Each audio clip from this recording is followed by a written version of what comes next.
E, obviamente, o suicídio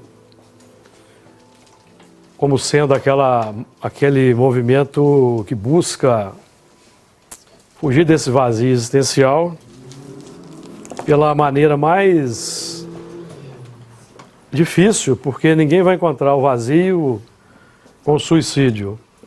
O suicídio, na verdade, vai nos colocar frente a frente conosco mesmos.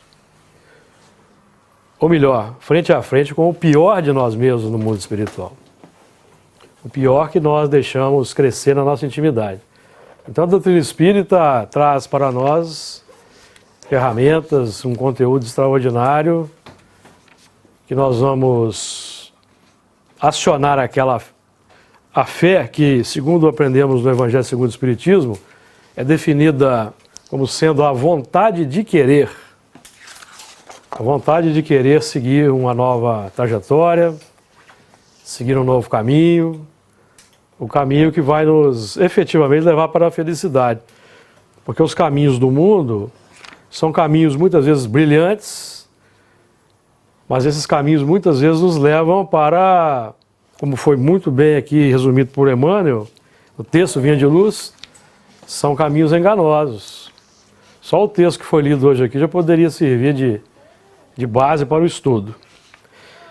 Então, nós até tínhamos preparado aqui preparamos um assunto, e curiosamente o que nós tínhamos aqui trazido como introdução, toca esse texto de Emmanuel, tem uma conexão extraordinária, porque nós vivemos num mundo hoje em que nunca, por exemplo, nunca houve tanto alimento, tanta produção de alimento, mas nunca houve tanta fome.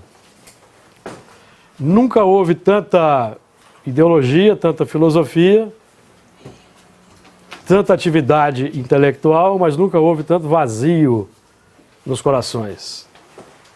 Nunca houve tanta indiferença moral como nos tempos atuais. Que, aliás, até é um assunto que o Espírito Lázaro, ao qual ele se refere no Evangelho segundo o Espiritismo, que é a virtude do nosso Espírito Fenelon, que a virtude do nosso tempo é a atividade intelectual e o vício é a indiferença moral.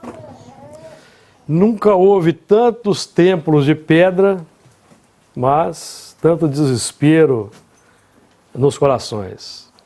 Porque o templo de pedra dá aquela ilusão enganosa de que a felicidade está lá fora, ou a solução se encontra fora. A solução se encontra dentro. Tanto é que Jesus, lá no sermão profético, vai nos alertar que se alguém nos disser que eu estou aqui ou estou ali, não vades. Por quê? Se alguém me diz para mim que Jesus está lá ou está acolá, é que Jesus não está no coração do indivíduo. Porque Jesus é uma indicativa falsa. Porque Jesus tem que estar nos corações. Então, o caminho para encontrar Jesus não é o exterior, mas o interior.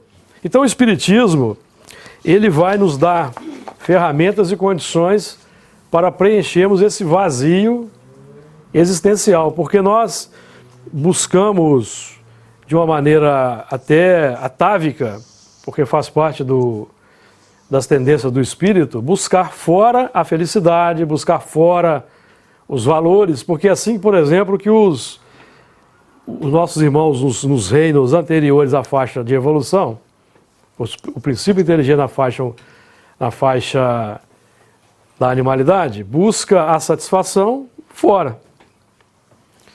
Então nós trazemos esse atavismo e continuamos buscando a felicidade nos bens. Por isso então que nós vamos encontrar.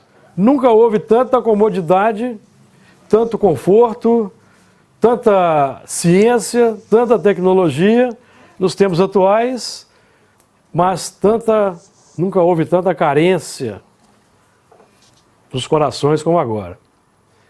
André Luiz, no livro Os Mensageiros, que eu tenho certeza que os irmãos aqui já devem ter lido, estudado, numa certa parte lá do seu livro, um dos mentores vai dizer que o bem-estar material, ele tende a aumentar na Terra. E aqui na Suíça a gente entende um pouco o que significa isso, o aumento do bem-estar material. Porque nós vivemos num país, vocês vivem num país que já alcançou grandes avanços no que toca ao bem-estar material, ao reconforto material. Então André Luiz vai nos dizer que esse movimento é um movimento irreversível. Então ele vai englobar todo o planeta no futuro.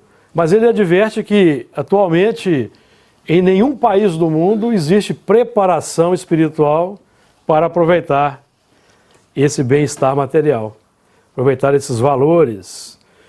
Por isso é que nós vamos ver, de um lado, muita abastança, de outro lado, muita carência, de um lado, muita movimentação intelectual, de outro lado, muita indiferença moral. Então as coisas estão interligadas. E é por isso que nós estamos estudando o Espiritismo. Vamos ver o que nós vamos encontrar, por exemplo, no Evangelho segundo o Espiritismo, no capítulo 1, Não vim destruir a lei, lá no item 5.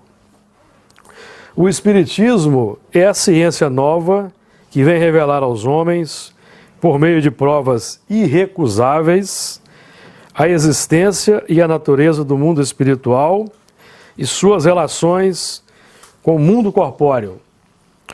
É a alavanca de que Deus se serve para fazer com que a humanidade avance, fortemente combatendo as doutrinas nihilistas. Então o Espiritismo é aquela alavanca que vai nos proporcionar a elevação do espírito, combatendo, de um lado, o materialismo, que é até um tema da questão 799, como pode o Espiritismo contribuir para o progresso? E os Espíritos vão dizer, destruindo o materialismo. Agora, a destruição do materialismo, nós até temos falado disso nessas últimas palestras, porque o tema é indissociável do assunto. A destruição do materialismo, ela precisa de passar pela nossa transformação interior no que tange ao combate ao egoísmo. Porque o materialismo é um fruto do egoísmo, o egoísmo que se irradia. André Luiz vai nos dizer que o estado de espírito tende a se irradiar. O que isso significa?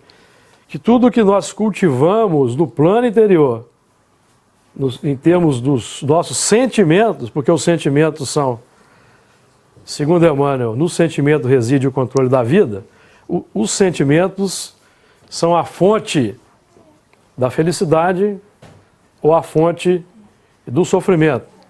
Consequentemente, o sentimento que nós nutrimos vai ser a base, o parâmetro para as buscas que vamos empreender no mundo e, consequentemente, as nossas construções no mundo, elas estão lastreadas nos nossos sentimentos. Todas as construções do mundo estão lastreadas nos nossos sentimentos. E nós vamos encontrar, então, no mundo, inumeráveis portas abertas de todo tipo, com cujas portas, com essa ou com aquela, nossos sentimentos vão se afinizar. Daí a importância das escolhas, do cuidado com as escolhas. Então, por exemplo, Allan Kardec vai tratar, nesse assunto do egoísmo, no Livro dos Espíritos, na questão 913, nós vamos aprender que o egoísmo é a maior chaga da sociedade. E nessa questão do 799 do materialismo, que o materialismo é uma das maiores chagas da humanidade. Não é por acaso. Então o trabalho é de combater o egoísmo. Mas Allan Kardec avança, porque combatendo o egoísmo, logo na questão seguinte, 914, combatendo o egoísmo é preciso que nós também transformemos as instituições que no mundo mantêm e alimentam o egoísmo. Então vejam o tamanho do desafio. Porque eu preciso combater em mim o egoísmo, que é o domar as inclinações más que nós conhecemos. Mas ao mesmo tempo, reformar as instituições. Agora, nenhum de nós individualmente tem condições de reformar as instituições. Então o nosso trabalho é de evitar alimentar aquelas instituições. Porque eu alimentando minhas buscas por aquelas instituições, eu retroalimento o meu egoísmo. Então, assim, a coisa segue no círculo vicioso. Então, o nosso trabalho é o trabalho da transformação moral, que é o trabalho básico, que é o trabalho para o qual todos nós reencarnamos, que é o trabalho de transformar sentimentos. Transformar sentimentos. Porque se não fosse necessário transformar sentimentos, se o trabalho fosse só o da mudança de mentalidade ou de filosofia, não precisaríamos reencarnar. Nós, no mundo espiritual, iríamos mudar a filosofia. Por que temos que reencarnar? Para mudar o sentimento que está enraizado na nossa intimidade. Então esse é o nosso trabalho. Então, destruindo o egoísmo, e do egoísmo deriva todo o mal. Todo o mal, vão dizer os espíritos. No nosso caso aqui, especificamente, o mal que nós mais aqui estamos trabalhando com ele, que é uma epidemia, que é um grande complicador na humanidade, que é o suicídio. Porque nós vamos elaborando sentimentos tão complexos na nossa intimidade, nós vamos lastreando a nossa felicidade e a satisfação nos bens materiais, ou num ente querido, ou no emprego, de tal forma, concentrando todas as nossas fichas nesses padrões, de tal forma que quando um deles nos falta, sobrevém aquele vazio e nós temos a tendência de querer fugir desse vazio. Porque, na verdade, quando se busca o suicídio, os irmãos que buscam o suicídio, na verdade, estão buscando eliminar esse sentimento complexo da sua intimidade. Mas o trabalho, evidentemente, que não passa por essa fuga extraordinária. Emmanuel vai chamar de fuga espetacular, né? A fuga espetacular pelo suicídio.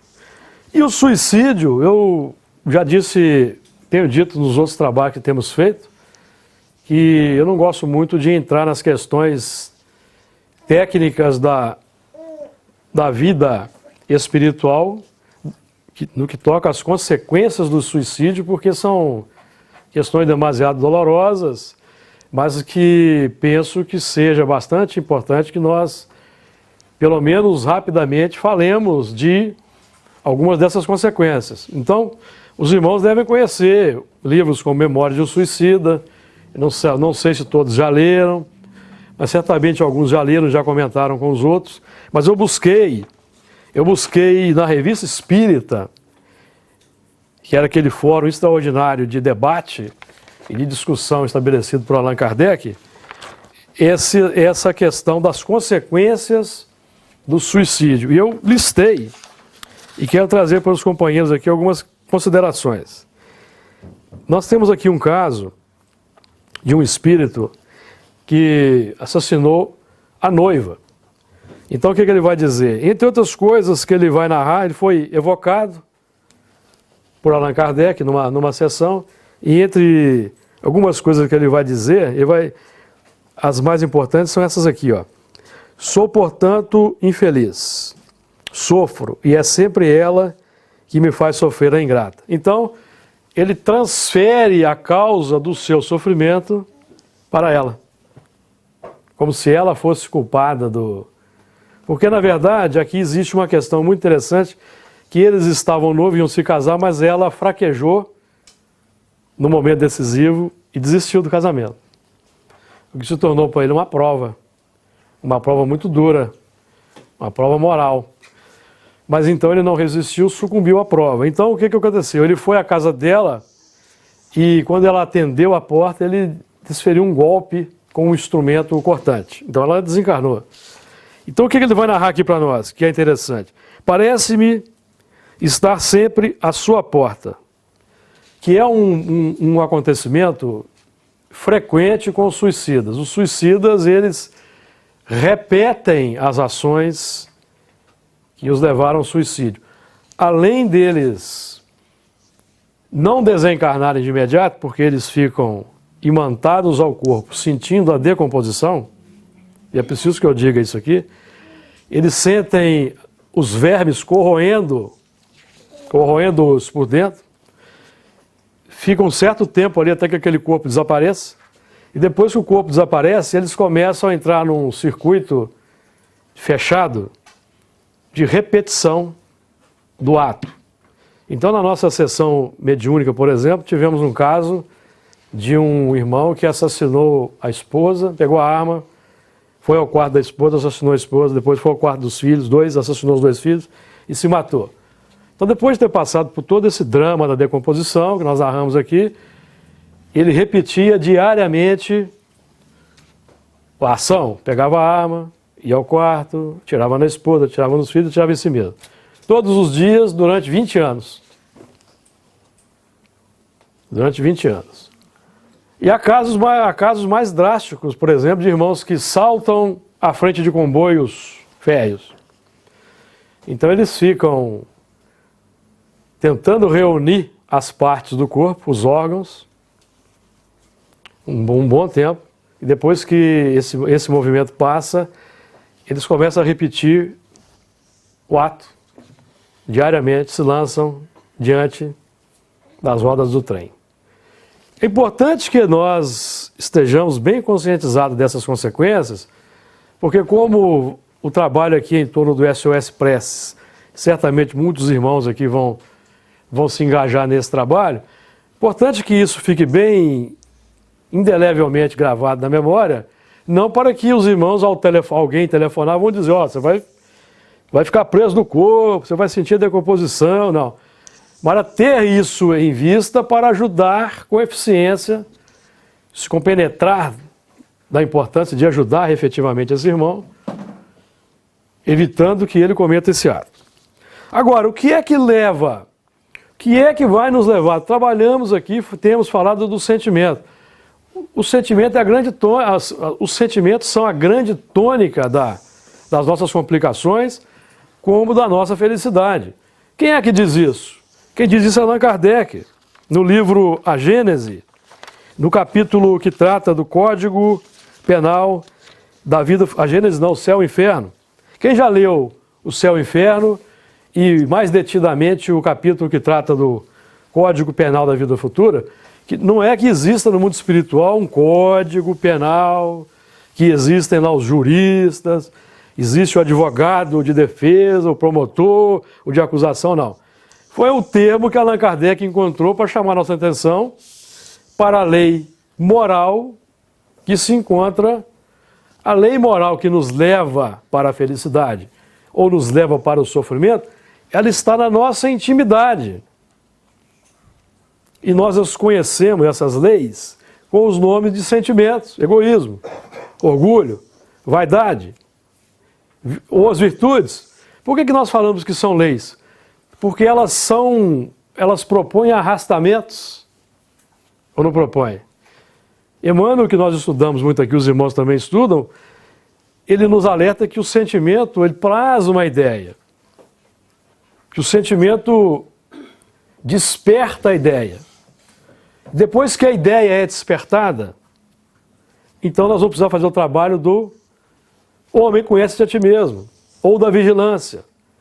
Então a doutrina espírita vai abrir o nosso interior pela sonda do conhecimento para a visualização dos nossos próprios sentimentos. E como lidar com esses sentimentos. Então, como lidar com esses sentimentos? Nós aqui na Casa Espírita estamos procurando lidar com os sentimentos, domando as inclinações más. Então, quando Allan Kardec propõe esse lema para o espírita, reconhece-se o verdadeiro espírita por sua transformação moral e por domar as inclinações más. Então aí tem um segredo. Porque as paixões, os sentimentos, propõem-nos inclinações, propõem-nos rotas, muitas vezes com um arrastamento irresistível. Por isso é que dizemos que são leis. E por que dizemos que são leis? Porque esses sentimentos foram desenvolvidos com hábitos repetitivos nas existências anteriores. O que é a tendência que o espírito traz de vidas passadas? Essa tendência foi elaborada com hábitos repetitivos praticados nas existências anteriores. Então o trabalho hoje é o de combater as tendências, as inclinações más. As inclinações más porque elas propõem dificuldades. Então, no Código Penal da Vida Futura, olha o que está escrito lá. No artigo 33, em que pese a diversidade de gêneros e graus de sofrimento dos espíritos imperfeitos, o Código Penal da Vida Futura pode resumir-se nesses 3 princípios. O sofrimento é inerente à imperfeição. Porque há quem pense que o sofrimento é inerente a uma punição de Deus. Você sabe como que é que Deus nos pune? Por exemplo, o guloso é punido por uma disfunção qualquer no corpo. Deus está punindo. Certo? Quem que é o culpado da gula? O próprio homem. Então, o sofrimento é inerente à imperfeição. Toda imperfeição, assim como toda falta dela promanada, traz consigo o próprio castigo nas consequências naturais e inevitáveis. Então, o castigo do suicida é imposto por Deus? Não, é uma consequência natural da sua fuga da responsabilidade. Então, o Espiritismo, por exemplo, naquela sua conjugação de padrões extraordinários que aprendemos no Evangelho segundo o Espiritismo, propõe-nos: amai-vos e instruí-vos.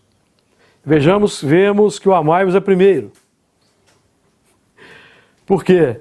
Porque já que o sentimento no sentimento reside o controle da vida, e o sentimento plasma as ideias, então se eu buscar amar, as ideias que advirão desse sentimento mais sublimado serão sempre boas. Qual é a ideia que nasce, brota do egoísmo? Qual a ideia que brota do ciúme, quando sentimos ciúme? Qual a ideia que brota quando sentimos ressentimento? Qual a ideia que brota quando sentimos mágoa? Essa é a questão que nós precisamos analisar. Qual a ideia que brota quando sentimos compaixão? Qual a ideia que brota quando sentimos misericórdia?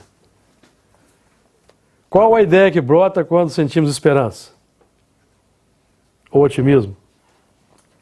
Ou piedade? Estão percebendo? Então o sentimento plasma uma ideia. Então, nós podemos seguir a ideia, podemos acreditar na ideia, porque às vezes nós temos um sentimento tão forte que nós acreditamos naquele sentimento como se fosse uma verdade. E desse sentimento nasce uma ideia e nós passamos a seguir. E a essa ideia, que é como se fosse um fio desencapado, os nossos irmãos desencarnados se ajustam. Aí nós temos o quê? O segredo das obsessões. No Espiritismo aprendemos no Livro dos Espíritos que o pensamento atrai e o desejo chama. Olha o sentimento. O pensamento atrai e o desejo chama. Então, se eu lanço um pensamento, atraio uma mentalidade. Se atrás desse pensamento vai um desejo, eu chamo para junto de mim. É o imã. Então, os espíritos se ligam a nós, sintonizam-se conosco pelo pensamento e afinizam-se socialmente, num contato social de encarnado com desencarnado, que vai durar o tempo mais ou menos longo, pelo sentimento. Então Allan Kardec vai continuar. Aí ele vai dar um exemplo. A moléstia pune os excessos. Então, toda imperfeição traz consigo o próprio castigo nas consequências naturais e inevitáveis. A moléstia pune os excessos e da ociosidade nasce o tédio. Não foi falado aqui em ociosidade no texto Vinha de Luz? A ociosidade gera o tédio. Se nós não combatemos a ociosidade, por isso que aprendemos no Espiritismo, na questão 675, o valor do trabalho útil. Toda a ocupação útil é nobre, é importante para o espírito. E a ocupação útil para o espírito é aquela na qual nós podemos desenvolver virtudes. É a ocupação útil. As ocupações com as quais nós alimentamos as paixões são complicações que vão gerar sofrimento. Então, se eu deixo o tédio crescer, agora veja que interessante que nós estudamos no Livro dos Espíritos, na questão 943, quando estudamos sobre as causas do suicídio. Quais são as 3 causas que os Espíritos nos apontam que podem gerar o suicídio? De onde vem o desgosto pela vida que se apodera de alguns indivíduos sem motivos plausíveis? Não é o que acontece com muita gente? Se deixa levar pela depressão, pela angústia, sem motivo plausível. Aí os Espíritos vão dizer, efeito da ociosidade, da falta de fé e geralmente da saciedade. São 3 apontamentos. Então, se a ociosidade gera o tédio pode crescer, gerar e se transformar em desgosto pela vida, e eu posso chegar à conclusão que o melhor fazer é pular da ponte. Aqui em Lausanne não tem uma ponte do suicídio?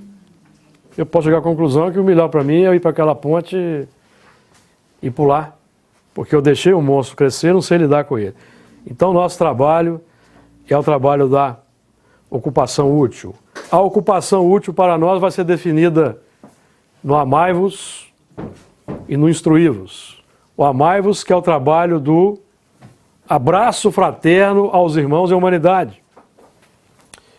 Pelo contato social, porque nós só desenvolvemos virtudes, meus amigos. Para desenvolver essas virtudes só existe um caminho, só existe um segredo, que é o contato social com outro ser humano. Não nos adianta acharmos que nós vamos desenvolver virtude num contato com o poste, né? Ou com a cadeira. Não existe troca. Porque o próximo é que me propõe a oportunidade de desenvolver a virtude. Quando é que o próximo me propõe a oportunidade de desenvolver a paciência? É quando ele está nervoso, está irritado. Me propõe a dificuldade. Ou vocês acham que para desenvolver paciência eu preciso conviver com o Dalai Lama? Tem gente que pensa. Não, é com o oposto, é com o complicador. Então, ociosidade, falta de fé. Então, ociosidade, o trabalho útil, que vai desenvolver potenciais virtuosos. A falta de fé. Ninguém está destituído de fé, porque a fé é uma força natural. Posso dar um exemplo bem tranquilo aqui, que todo mundo conhece na Suíça? Nenhum de vocês precisa ficar olhando para os automóveis quando vai atravessar a rua na faixa de pedestre. Precisa? Precisa? Agora precisa? Morre muita gente. Tem morrido, né? Mas de um modo geral não, certo? Não existe uma confiança? É verdade. É a fé natural. Fé natural. Então, essa força natural que eu já trago, que eu já utilizo na minha caminhada, eu vou adotá-la como aquela vontade de querer definida pelos Espíritos do Evangelho segundo o Espiritismo, e vou aplicar essa vontade de querer acreditar no Espiritismo. Para então eu poder me municiar de valores que vão me ajudar, porque a vontade de querer aplicada à vivência do Espiritismo vai nos levando a mudar os hábitos gradativamente, e depois de uma certa caminhada nós vamos descobrir que é verdade. Certo? Então que Jesus nos ilumine.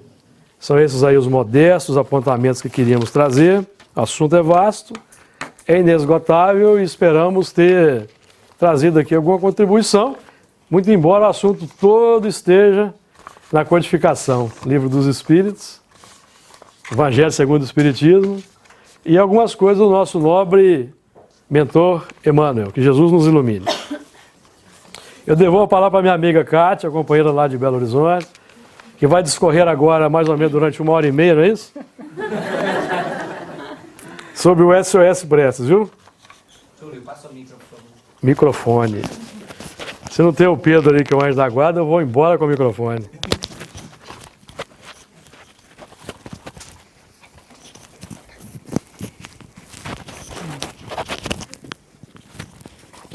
Segura aí, né? Aqui, põe. Você tem um bolsinho? Põe no bolso. Se não tiver bolso, segura na mão. Tanto faz. Obrigada. Viu?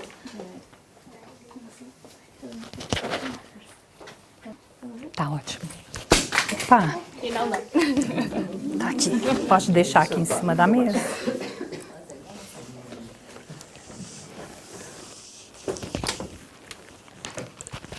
Agora sim. Que Jesus permaneça em nossos corações. Alegria grande estar aqui nessa casa, educandário de luz e amor. Nós estamos trazendo um trabalho que existe em Belo Horizonte, teve início em Belo Horizonte, no ano de 1982. Ele existe há 37 anos, que é uma tarefa que as ferramentas principais é a escuta e a oração. De um lado, fica o voluntário. A gente chama esse voluntário de plantonista ou atendente. Do outro, fica uma pessoa que está ali em busca de uma prece, de um alívio, de uma palavra de consolo. E esse irmão, ele liga, ele descobre esse telefone é divulgado, e ali ele é atendido pelo voluntário. O voluntário chega com aquela vontade, aquele desejo de ajudar, de caminhar na seara de Jesus, né? E ele chega com aquela vontade para auxiliar. Na verdade, ele é mais auxiliado, ele é mais beneficiado. Ali ele cria uma relação com Deus. Ele vai aprendendo, através do trabalho, a criar essa relação com Deus. Então ele vai sentindo o clima da prece, ele vai buscando ali essa introspecção, essa vontade de se conhecer, de se transformar, de caminhar na seara de Jesus, buscando o Evangelho, buscando o autoconhecimento. E ali ele oferece aquela palavra amiga, sempre incentivando a pessoa ali a desabafar. O foco do trabalho não é o problema, mas é o sentimento. Aquela pessoa liga ali querendo, né, conversar, e ele envolve aquele irmão naquele sentimento da prece, de ondas mentais ali, coragem, força, esperança. A gente traz vários, né, relatos de irmãos que ligam ali naquela dor, às vezes querendo, com ideias fixas de autoextermínio, e ali ele está ouvindo. A gente não vai resolver o problema de ninguém. A gente não está ali para resolver o problema de ninguém. A gente está ali para encorajar aquela pessoa ali a sentir a presença de Jesus, sempre através da prece. O trabalho é ecumênico. Ele não quer fazer nenhum proselitismo a nenhuma religião. Ele está ali para simplesmente ouvir aquele irmão. A gente tem algumas experiências que a gente pode estar narrando aqui, que chega o voluntário, quando ele inicia, o plantonista, ele vem, né, nessa proposta de trabalho, e ele contagia a família, contagia os amigos, porque todos percebem aquele envolvimento dele. Ele começa a escutar melhor o amigo, a família, o companheiro. E ali ele contagia e todo mundo também quer participar da tarefa, né? A gente faz um trabalho de arte-terapia e ali a gente traz algumas ilustrações de dores da alma. Então a gente tem relatos assim de pessoas que fizeram pinturas, né, sentindo aquele vazio existencial. E ali ela desenha ela sentada numa cadeira, com os pés enterrados numa areia, né, uma areia preta. O coração dela está arrancado, ela costura o coração, enterra o coração. E ali ela liga naquele desespero, querendo falar daquela dor. O que ela quer? Ela quer acabar com aquela dor, ela não quer acabar com a vida. E ali fica o plantonista, o atendente do lado de cá, né, para ouvir aquele sentimento, fazer com que ela desabafe, esvazie o coração, harmonize, sintonize, e ali ela vai desabafando, relatando, vai se harmonizando. Ali a gente coloca uma música com fundo musical, e ali ela vai sentindo a voz do plantonista, aquela harmonia no coração e vai se silenciando, vai se envolvendo no clima da prece, né? Cada um ali busca a maneira de fazer a prece. Uns fazem a prece ali, sintonizando, visualizando a equipe espiritual ali presente, colocando Jesus ali na frente dela, ela recebendo uma chuva de luzes. Então a gente vai nesse clima aí, trazendo. E a Suíça agora vai estar também trazendo esse trabalho que começa agora. Nesse domingo vai ter, né, um curso, um treinamento lá na cidade de Greenham. E todos estão convidados, né? Já tem todo um trabalho pronto, realizado. Vai ser no domingo, o dia todo, a gente vai estar apresentando esse trabalho, vamos estar fazendo experimentações, vai ser um momento, a parte da manhã expositiva, né? Com a prece, falando da prece, o Júlio, vai ter o outro momento ali que a gente vai estar contagiando com as experiências, alguns relatos. Depois nós vamos vivenciar algumas experiências aí, algumas simulações nos atendimentos, certo? Então é isso. A gente convida a todos para estar aí, certo? Todos vocês estão convidados então, né? Eu sei que vai sair daqui umas 3 caravanas, não vai? Todo mundo com a grinha, não é isso? O Pedro já providenciou, não já, Pedro?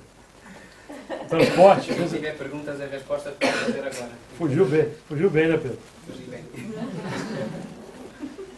E o trabalho começa a ser implantado a partir de Grifa ou tem alguma... Vai ser implantado lá em Grifa? Ele vai ser implantado em Griham, na casa de Francisco, certo? E ali vai ter um telefone, tem até aqui a divulgação, vai ter um telefone, né? Esse telefone vai ser divulgado e vão ter voluntários que vão estar ali em alguns momentos, né, para atender ali. Mas aí, então, lá em Grifa vai se dar continuidade também a esse trabalho do SOS Press. oportunidade de informação para quem não pode estar presente no domingo, mas que tem a oportunidade de ir outras vezes. Isso. A gente pode passar o contato, né? Tem até um cartaz, né, Regiane, você quer falar? Isso só para esclarecer. Só para esclarecer, aqueles que não puderem, lamentavelmente, participar do curso, né, no domingo, eu me coloco à disposição, né, você é a pessoa aqui, e me coloco à disposição para poder estar revendo o curso com essa pessoa e a gente discutindo a possibilidade do desenvolvimento do trabalho, ou mesmo apenas a internalização de como ouvir alguém que precisa falar, mesmo que não seja para ser um amigo, um colega, um irmão, que precisa de um ouvido, porque a gente nem sempre faz. Então é isso. O trabalho, ele é um pronto-socorro espiritual. Nós somos instrumentos, né? A gente não vai resolver o problema de ninguém. A gente vai estar ali apenas ouvindo aquele irmão como um amigo, né? Buscando esse clima da prece. A gente propõe também uma leitura pequena, uma leitura de autoajuda para que ele sintonize, harmonize. Se ele não acredita em Deus, às vezes liga só para desabafar, a gente oferece para ele, então, um relaxamento, né? Às vezes ele está ali relatando, mas eu não confio, não acredito em Deus, não tenho esperança.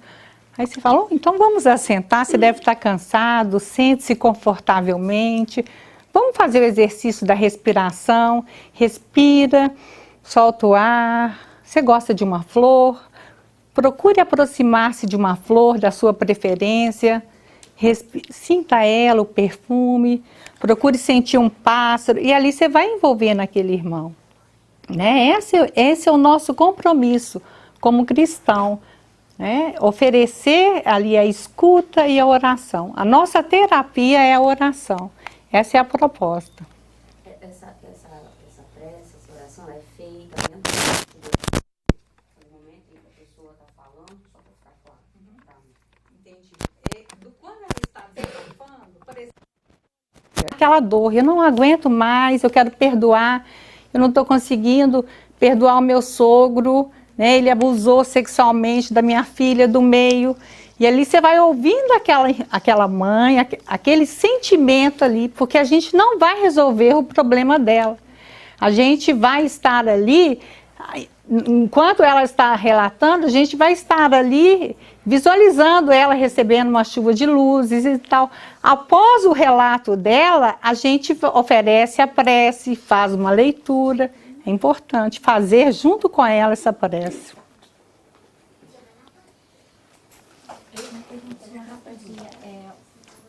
Esse serviço que vocês vão disponibilizar vai ser só em português? Ou vai ser em outros idiomas? Nós vamos disponibilizar apenas em língua portuguesa, porque nós sabemos que na Suíça nós temos, né, em língua alemã, francesa e italiana, o chamado CVV. Sim. Em alemão, Dark Goldene Hände, francês, não sei como se chama. Lamantonde. Alguma coisa do gênero. Então, em francês, em alemão e italiano, né, existe uma organização que já oferece esse atendimento. Não é com prece, mas é como uma escuta, uma orientação nesse sentido. Então, a nossa proposta é realizar o trabalho para falante de língua portuguesa. Angola, Portugal, Brasil e por aí vai. E o trabalho, ele traz esse movimento assim, o plantonista, né, o atendente, quando ele está ali envolvido no trabalho, ele quer oferecer o melhor sentimento, ele quer, né, envolver aquele irmão ali. Então ele busca também o estudo, ele faz o esforço para estar lendo, fazendo leituras edificantes. Então é um movimento, né, que envolve não só o irmão que liga, mas também o voluntário. Está todo mundo ali interligado na seara de Jesus, né? A gente não, só lembrando, a gente não interfere no livre-arbítrio de ninguém, a gente está ali unicamente para oferecer a escuta e a oração. Eu tenho uma pergunta para você. Júlia.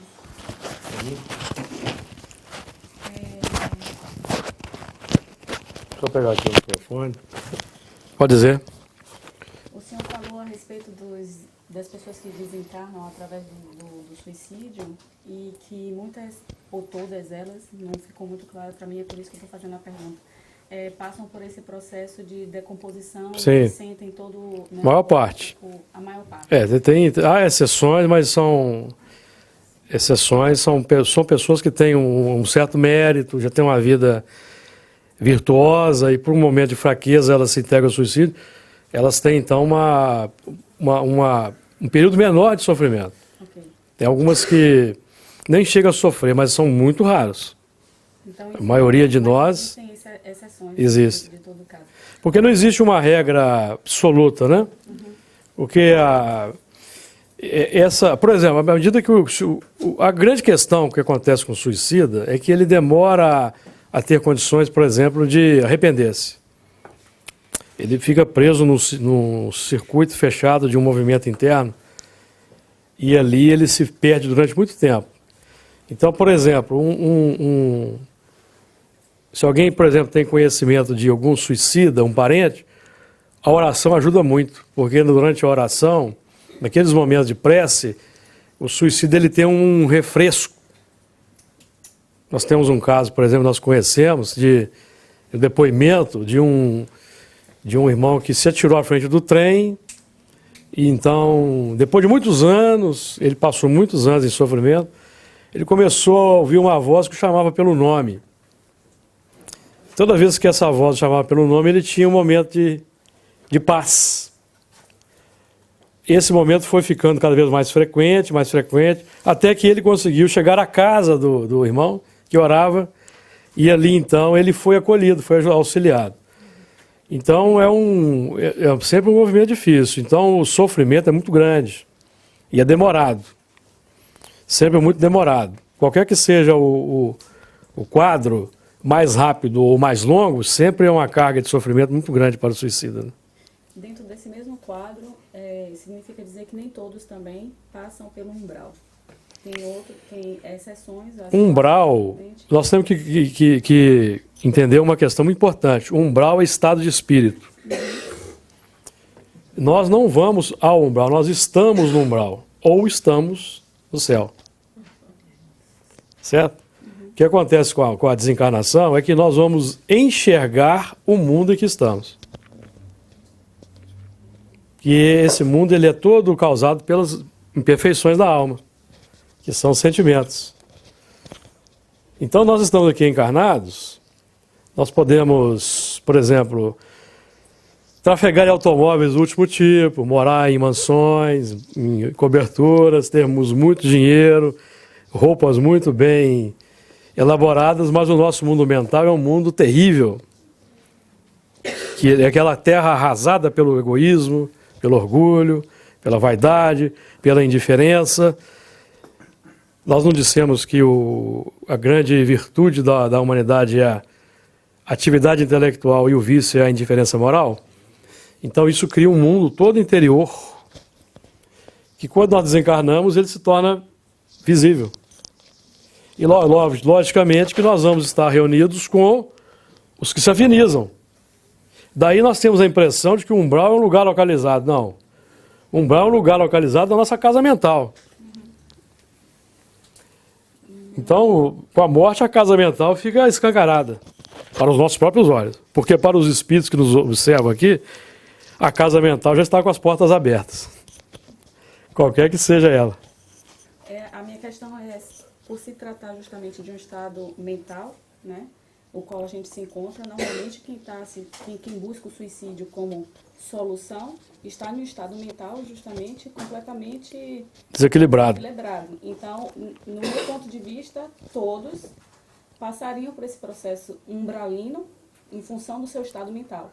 Então, assim, sabe o que acontece? Diga lá. Eu fico me perguntando se quem busca o suicídio é porque realmente está desesperado, está em uma situação completamente desequilibrada. Então, seu estado mental já está conforme o que a pessoa está sentindo enquanto encarnado. Então, quando o desencarna buscando o suicídio como solução, que não é solução, nós sabemos que não é, ele normalmente se encontraria, né, no umbral pelo poder da mente. Justamente. Porque o campo que ele vai se encontrar é o campo que ele plasmou, que ele ajudou a elaborar. Então nós, pensando, sentindo, nós estamos construindo um mundo exterior, ou estamos criando afinidade com um mundo exterior para o qual automaticamente iremos, onde o nosso vai se exteriorizar junto e vai ser um somatório.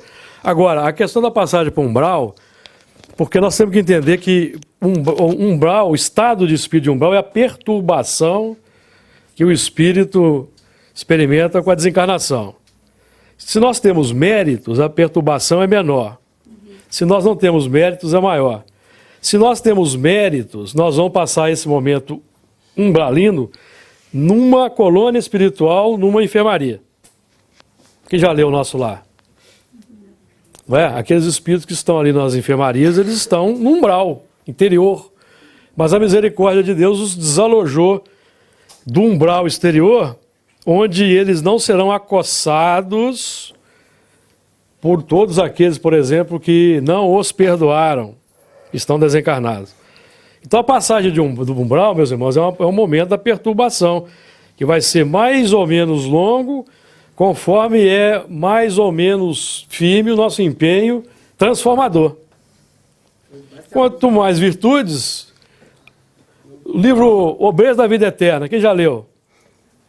Quem já leu? Vocês lembram que tem uma irmã lá, inclusive protestante, que ela desencarna, ela mesma faz o desligamento do seu perispírito? Quem se lembra? Ela dispensou o Bezerra de Menezes, não precisa de você não, fica aí. Lógico que eu estou exagerando, né? E se fez o autodesligamento do seu corpo. Tinha um espírita que desencarnou complicado, o Dimas não lembro o nome dele, Mas, curiosamente, eu vivi na cidade daquele médium, aquele médium lá, cujo nome é fictício, mas ele é um personagem real de uma cidade do interior de Minas chamada Lavras. Então, ele... O que aconteceu com ele? Ele se dedicou muito ao próximo, mas ele esqueceu de si mesmo. O que é esquecer de si mesmo? Esqueceu da sua transformação interior. Ele ajudou o próximo, mas ele não desenvolveu virtudes. E continuou com o velho egoísmo, com o velho orgulho, a velha vaidade. Ele angariou muitos amigos que ele ajudou durante a vida. E esses amigos o ajudaram depois no mundo espiritual, porque quando ele desencarnou, esses amigos estenderam a mão. Então, o que... Tem alguém preocupado com o umbral aí? Tem? Tem? Vamos correr aquela... Então, vamos aplicar aquela carreira que Paulo recomenda. Vamos para a carreira do desenvolvimento das virtudes, que ninguém vai temer umbral, viu? Não sei se ficou claro. Deu mais dúvida? Não. Se deu, tá ótimo, que aí você vai... O Pedro ali adora resolver dúvida, viu? É uma pergunta. Para mim ou para ela? Para ela, né? Para os dois, talvez ela também saiba. Vamos ver se é para mim ou se é para você. Eu nunca vi nenhum relato, está cada vez mais frequente, crianças que se suicidam. Porque na Suíça teve alguns casos, até uns anos atrás, até bem chocante, uma menina de 9 anos se suicidou no cantão de Genebra. Ela deixou uma carta explicando as razões, né? Ela se dizia muito triste. Quando a gente escuta falar com uma criança de 9 anos, se suicida, decide não viver mais, bom, eu sou espírita, sei que não é ali, não tem só 9 anos, é toda uma história. Sim. Mas como já existe algum relato de como é a chegada desse espírito no mundo espiritual? Ele se mantém em forma de criança durante um tempo? Tem o relato do livro Entre a Terra e o Céu, do Júlio. Que não sou eu não, é mera coincidência, viu, pessoal? Que é um espírito que, na época da Guerra do Paraguai, se não me engano, ele teve uma tentativa de suicídio, ele não conseguiu, ele foi salvo, e depois ele teve uma segunda tentativa que ele desencarnou. Então, o que aconteceu com ele? Ele desencarnou criança... aí ele reencarna para passar pelo drama. Ele tinha que passar por um drama e ele ia desencarnar criança. Então, ele desencarnou criança com uma doença por causa da primeira tentativa de suicídio. Tentativa. Desencarnou. Então, ele permaneceu criança porque ele iria voltar para a reencarnação. Então, eles iriam aproveitar todo o trabalho de esquecimento do passado, que ele já tinha sido feito para desencarnar. Agora, a criança é um espírito imortal que está momentaneamente criança. Mas que passou justamente por esse processo do esquecimento. E nós estamos vivendo um momento aqui na Terra em que a infância tem diminuído. Muito. A infância tem diminuído e a infância vai diminuir porque no mundo, nos mundos regeneradores em diante, ou mais à frente, evidentemente, nos mundos ditosos, não há infância como nós entendemos. Porque a infância, por que existe a infância? A infância existe por causa dos sentimentos complexos que nós ainda nutrimos uns por outros e reencarnamos uns como pais, outros como filhos para aprender a nos amar. Então a forma infantil é a forma apropriada para um ódio terrível ser quebrado. À medida que na regeneração os espíritos forem se regenerando, se transformando, as virtudes foram tomando espaço nos corações, não haverá necessidade de o espírito ficar perdendo tempo, vamos colocar entre aspas, tá? Perdendo um tempo de avançar intelectual e moralmente na fase infantil. Então, vai havendo uma diminuição gradual da infância. Então, esse movimento aí, esse espírito, certamente, ele já tem uma sequência de experiências de suicídio. Porque ele, na infância, ele não conseguiu dominar e nem os pais conseguiram evitar. São casos complexos que, evidentemente, aqui não temos a pretensão de esgotar, né? Não sei se minha irmã ficou satisfeita com a resposta. Não, Nós fazemos a nossa peça de encerramento. A Kátia. Por favor. Eu já falei demais, né? Eu fiz a peça inicial, ela faz a final. Então vamos fechar os nossos olhos sentindo a presença divina. Vamos sentir, visualizando em nossa mente a figura de Jesus aqui presente, nos envolvendo numa chuva de luz. Vamos sentir esse doce clarão e com sentimento de gratidão, vamos agradecer. Obrigada, Jesus. Obrigada, mensageiros do Cristo, por este momento de aprendizado, nesta casa de trabalho, oração e amor, estudo do Teu Evangelho. Lhe pedimos por cada coração que aqui se encontra, nos 2 planos da vida, a cada lar representado, que cada um, Senhor, possa sentir a Tua presença e caminhar com o Teu Evangelho, fortalecidos na lei do amor, buscando a transformação, buscando, Senhor, o caminho da fraternidade, o nosso carinho, a nossa gratidão. Obrigada, Senhor. Que assim seja.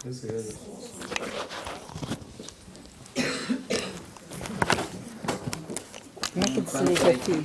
Se prepara para o passe. Peço que nos mantenhamos sentados, mantendo essa boa vibração.